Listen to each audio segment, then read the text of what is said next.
नमस्कार मु अनुभव आम रोषे की आपण मानक स्वागत करूची। आज आसंतु आमे बनैबा मुगलाई परोटा। तेबे चलंतु देखिबा किभଳି भाबरे मुगलाई परोटा प्रस्तुत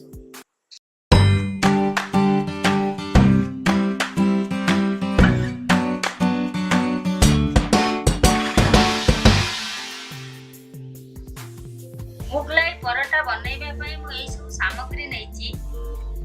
गोटे कप मैदा, रिफाइन तेल नैची, पानी, 1 लीटर क्षीर को छेना काटी एमती रखिची, 1 टेबल स्पून धनिया पाउडर, 1 टेबल स्पून जीरा पाउडर, 2 टेबल स्पून आमचूर पाउडर, हाफ टेबल स्पून गरम मसाला, हाफ टेबल स्पून काश्मीर मिर्च, 10 पाखुड़ा रसुण एवं हाफ इंच अदा पेस्ट करके रखिची, 2टी कंचा लका को एमिति काटिकी रखिची, गोटे गाजर को भल भाबरे धोई देइकी ताको कोरिकी एमिति रखिची, लूण स्वाद अनुसार गोटे पियाज को इभଳି भाबरे काटिकी रखिची।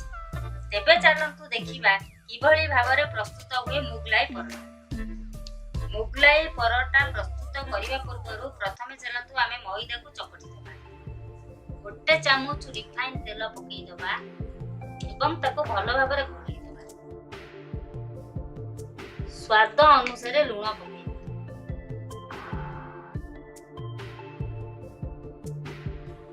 एवं अल्प अल्प पानी देकी ताको चकटी।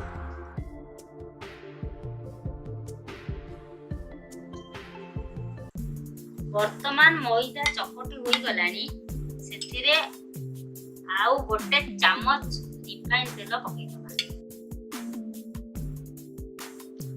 एवं ताको भल भाबरे चकटी। वर्तमान हमर मैदा चकटी होई जाईची, ताको 20 मिनिट पई घोड़ेई देबा। मैदा को मु चकटी की घोड़ेई की रखी देईची। वर्तमान चलंतु स्टफिंग प्रस्तुत करिबा। सेति पई मु कड़ाई बसे देईची एवं गोटे चामच तेल पकई देईची। तेल वर्तमान गरम होई गेलानी। चलंतु प्रथमे पियाज, तापरे कटा होइथिबा लंका, तापरे अदा रसुण पेस्ट 2 मिनिट पाए भाजी देबा। वर्तमान 2 मिनिट हो जाइए। पियाज अदा रसुण पेस्ट मते भाजी हो गलानी। चलंतु गाजर को पकई।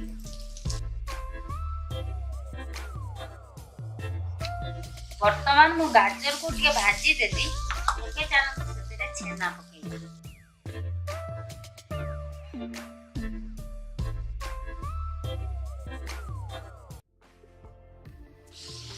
एबे चलंतु सेते लंका गुंड पकई। एबे चलंतु सेते जीरा पाउडर पकईबा। चलंतु तापरे धनिया पाउडर पकईबा। तापरे आमचूर पाउडर पकईबा। तापरे गरम मसाला पकईबा। ताको टिके गोळेई देबा। एबे चलंतु सेते स्वाद अनुसार लूण पकईबा।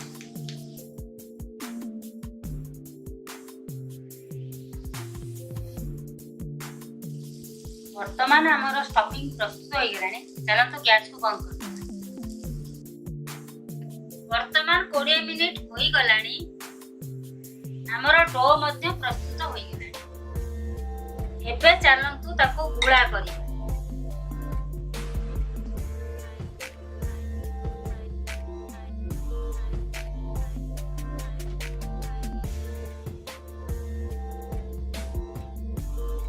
टिके बड़ बड़ गुळा मु अल्प मैदा पकई देइची।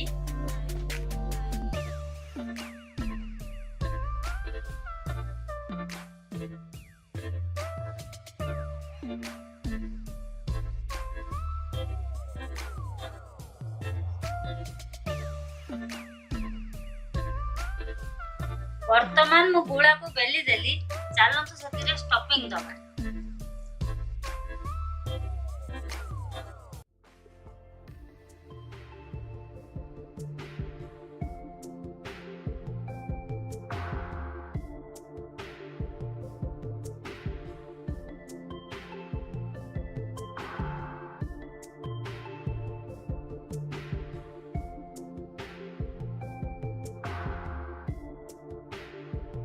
देखंतु एइभଳି भाबरे देखा जाउची आउ गोटी को मत एइभଳି भाबरे शेप देई देबा। वर्तमान मु आम परोटा को दुई प्रकार शेप देइची, गोटे बड़ करिची एवं गोटे छोट करिची। आपण आपनका मन पसंदर शेप देइबे। वर्तमान चलंतु परोटा को सेकीबा। परोटा सेकिया पई मु तावा बसई देइची, तावा गरम हो गलानी। एबे चलंतु परोटा को सेकीबा। गोटे पट सेकी हेबा पई 2 मिनिट लो फ्लेम रे मु बसईची। वर्तमान गोटे पट सेकी हे जाईची, चलंतु आ गोटे पट लेउटी आकु मध्ये 2 मिनिट पई सेकी दबा। वर्तमान दुई पट सेकी होई गलानी। चलंतु एबे सेतिरे अल्प तेल दबा।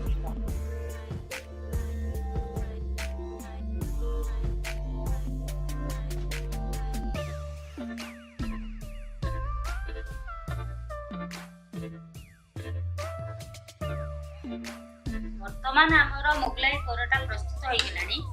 चलतु ताको गोटे प्लेट को काढी। सेही भली भाबरे अन्य एक मुगलाई परोटा को मध्य प्रस्तुत करिबा। वर्तमान आमर मुगलाई परोटा प्रस्तुत हो गलानी। जदि आपनको ए रेसिपीटी भलो लागि थाए आपण आम वीडियो को लाइक एवं चैनल को सब्सक्राइब करिया को भूलिबानी। धन्यवाद।